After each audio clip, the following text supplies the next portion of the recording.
bem? Eu sou Thalita Malheiros e vou estar aqui com você no Manhã Saudável a partir de hoje para falar sobre saúde e bem-estar. Educação e reeducação alimentar são o tema deste primeiro programa. Você sabia que os cuidados com as primeiras comidinhas de um bebê podem ser considerados uma questão de educação alimentar e que quando não se aprende desde muito cedo do que come, nunca é tarde para aprender?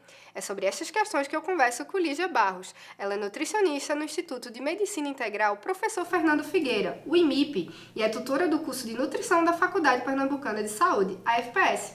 Seja bem-vinda, Lígia, tudo bem? Tudo bem, Thalita. Como perceber uma reeducação alimentar? Que você precisa começar esse processo. E há muitas dúvidas sobre isso, não é? Exato.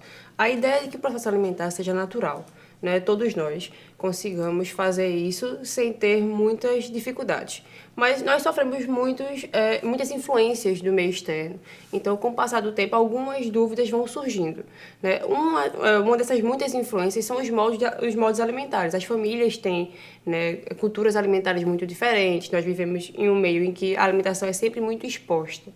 Então, o primeiro passo a você perceber que precisa de uma reeducação alimentar seria sentir, né, alguma sintomatologia diversa. Como seria isso? Passando por algum processo de saúde, alguma questão que não esteja funcionando perfeitamente no seu corpo. Então, se você tem algum sintoma diverso, por exemplo, gastrointestinal, né, você tem algum sintoma de vômito, de dores abdominais, de constipação, você já pode perceber que talvez esse processo alimentar não esteja acontecendo da maneira correta. E a partir disso, né, buscar meios de construir essa reeducação.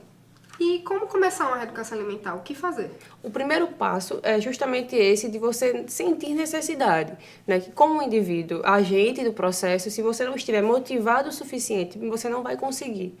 O segundo passo seria realmente procurar um profissional habilitado para isso, no caso, o profissional nutricionista, para guiar. O nutricionista ele não vai efetivamente lhe dizer o que fazer, ele vai guiar o processo e ajudando, envolvendo o indivíduo numa teia de situações, né, que vão levar em consideração, inclusive, aspectos pessoais, né, aspectos de vida dessa pessoa. Agora, a gente vai assistir uma reportagem com a estudante universitária Kaline Souza, que mudou o estilo de vida após uma reeducação alimentar. Tudo começou há 4 anos atrás, quando eu era ensino médio, eu tinha 17 anos, e começaram a surgir piadas sobre o meu peso. E aí, depois de um tempo, eu realmente percebi que eu estava acima do peso, eu estava quase 10 quilos acima do peso. E eu resolvi mudar, dar o primeiro passo para começar a reeducação alimentar.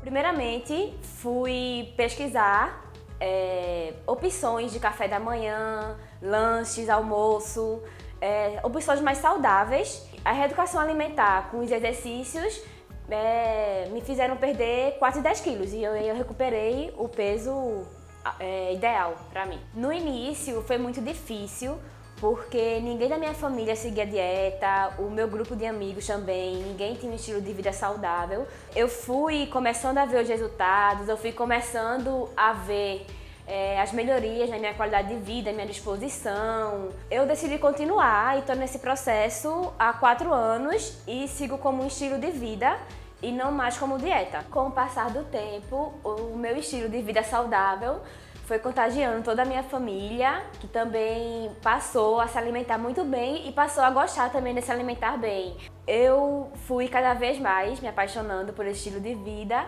tanto é que eu escolhi o curso de nutrição e agora já estou quase acabando o curso. Hoje em dia eu já tenho acompanhamento nutricional e a mensagem que eu deixo para vocês hoje é que não desistam, porque no começo é realmente muito difícil, pela sociedade, a sua força de vontade também, mas com o passar do tempo você vai vendo que vai valer a pena, porque a coisa mais importante que a gente tem nessa vida é a nossa saúde. É interessante ver como a reeducação alimentar interfere na qualidade de vida de uma pessoa, não é? Exato. O que você achou da experiência de Kaline? Quais alimentos preferir consumir e quais cortar nesse primeiro momento? É uma experiência muito enriquecedora, né? O VT assim foi bem enfático em trazer como a reeducação alimentar pode mudar a vida da pessoa, tanto do ponto de vista da saúde quanto em outras questões, né? A questão da imagem corporal e da autoaceitação, que é extremamente importante e é um tema que a gente vem trazendo muito à tona atualmente.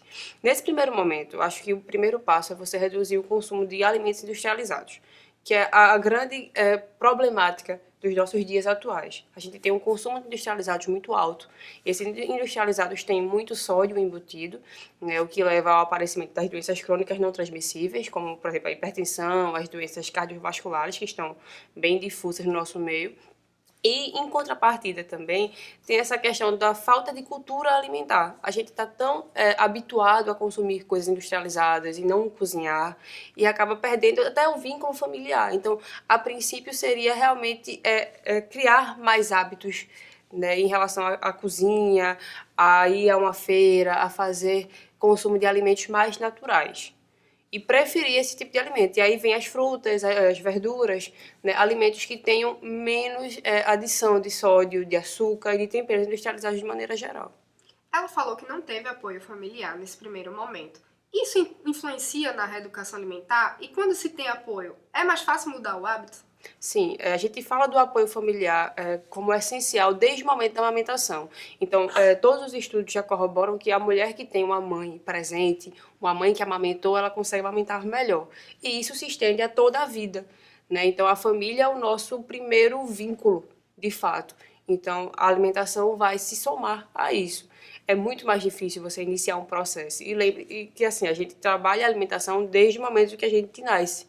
Então, mudar hábitos não acontece do dia para a noite. Quanto mais apoio você tiver, melhor, né? E pensando na família, uma questão que a gente recebe muito em consultório é quando uma criança, por exemplo, ela tem um mau hábito alimentar e a família a leva para o consultório, mas a família não modifica, né? Então, pensar no indivíduo só realmente como um indivíduo e não como um ser que está englobado naquela família não funciona, então não gera adesão dessa reeducação alimentar efetivamente. Então, é muito importante a presença da família e dos amigos e de todo o meio, realmente, no processo.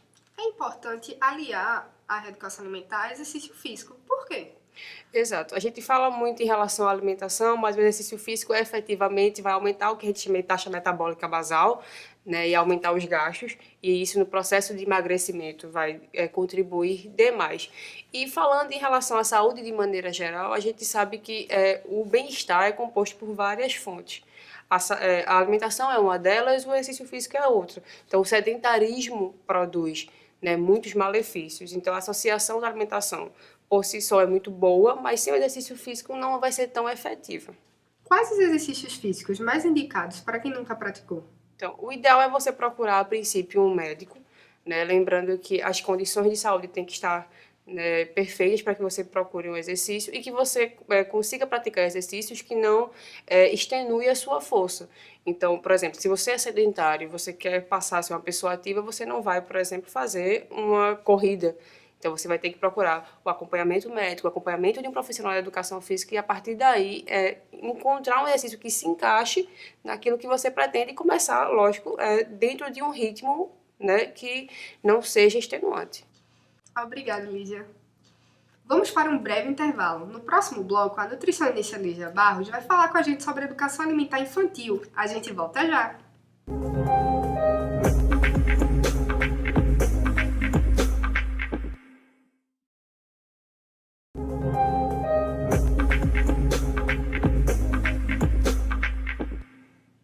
O programa Manhã Saudável está de volta. Nesse bloco, o assunto é alimentação de bebês e crianças.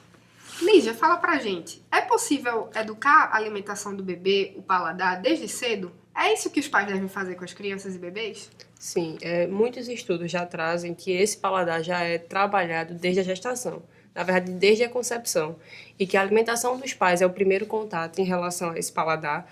Então, tudo que vai ser consumido durante a concepção e gestação vai ter influência, e posteriormente tudo aquilo que vai ser introduzido na alimentação da criança. Um grande erro em relação à alimentação infantil é que a gente menospreza as sensações das crianças. Então, a gente não investe em comidas gostosas, né? Ou investe demais. Como assim? Muitos pais acabam salgando muitos alimentos das crianças ou efetivamente utilizando muito açúcar e nesse primeiro momento essas percepções ainda não estão bem construídas. Então, um hábito alimentar construído desde o início pode ser justamente no sentido de reduzir o teor de sódio, reduzir o teor de açúcar, incentivar alimentos, né, mais naturais. E tudo isso vai ser construído nesse primeiro momento. Então, acabou a alimentação exclusiva e você introduzir o alimento para a criança, você vai começar a criar esses hábitos mais efetivamente. Qual a idade mais apropriada para o bebê, quando está começando a alimentação? Então, a partir dos 6 meses, né?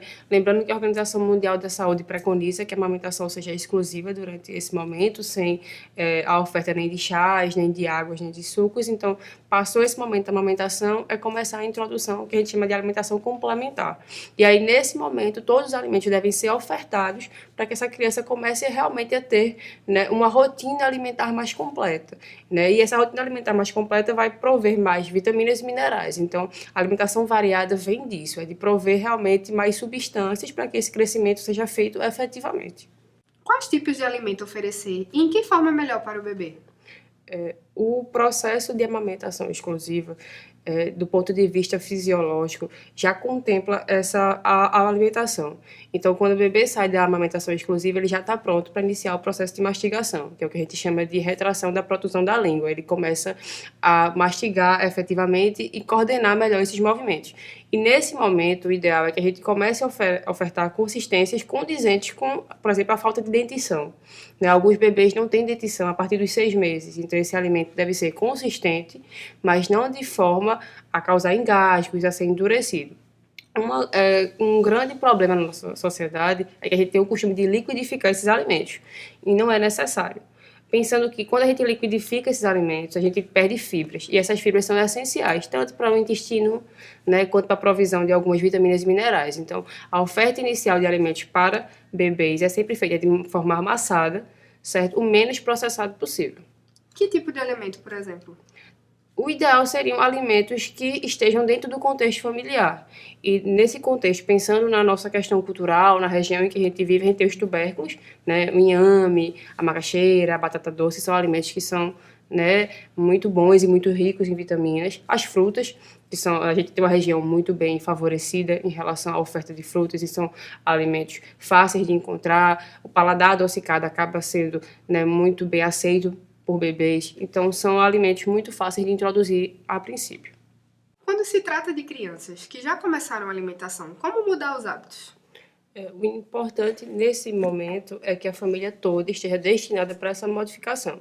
Então, é aquilo que eu falei anteriormente, não adianta modificar só a alimentação da criança, todo o processo familiar vai ter que ser alterado, né, para colaborar com a reeducação alimentar.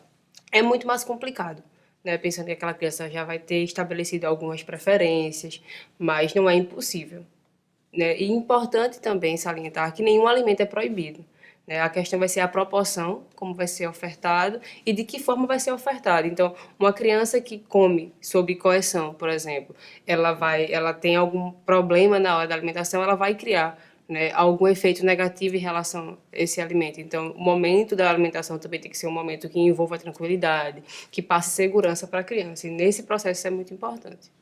Na escola, cada criança manifesta o hábito alimentar que vivencia com a família. Como fazer uma criança que já está em processo de reeducação alimentar comer diferente dos outros coleguinhas? E quais os alimentos poderiam ser levados para essa ocasião? É extremamente importante que a família empodere essa criança.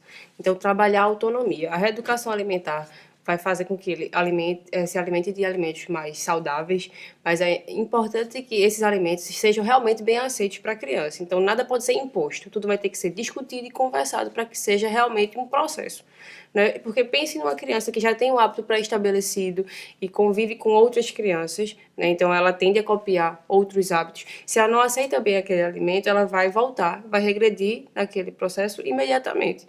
Então o primeiro passo é realmente firmar primeiro com a criança, né, o tipo de alimento que ele vai consumir, por que ele está consumindo, se ele realmente gosta, ofertar uma coisa que seja realmente condizente com o hábito daquela criança e a partir disso trabalhar. Por que ele está fazendo isso? Por que é importante a reeducação? Porque você tem que ser ativa nesse processo.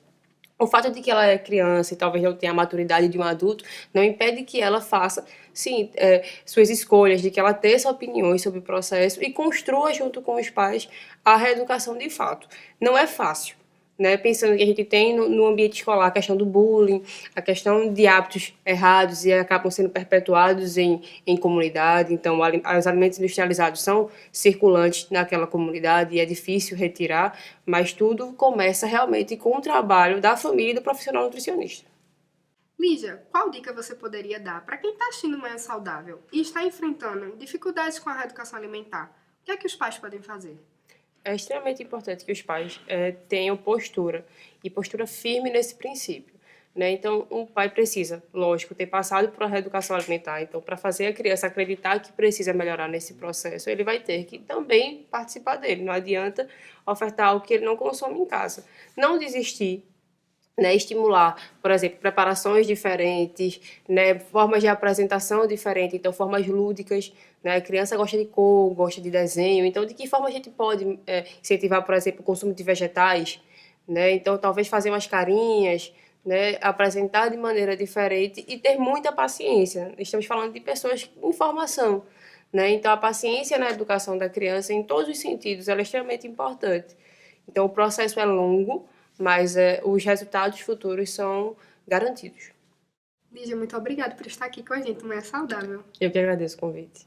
O programa Manhã Saudável fica por aqui. Obrigada pela companhia e bom final de semana. E no próximo sábado eu espero você, no mesmo horário, 9h30 da manhã. Se você quiser rever o programa de hoje, é só acessar a página da gente no Facebook. Até mais!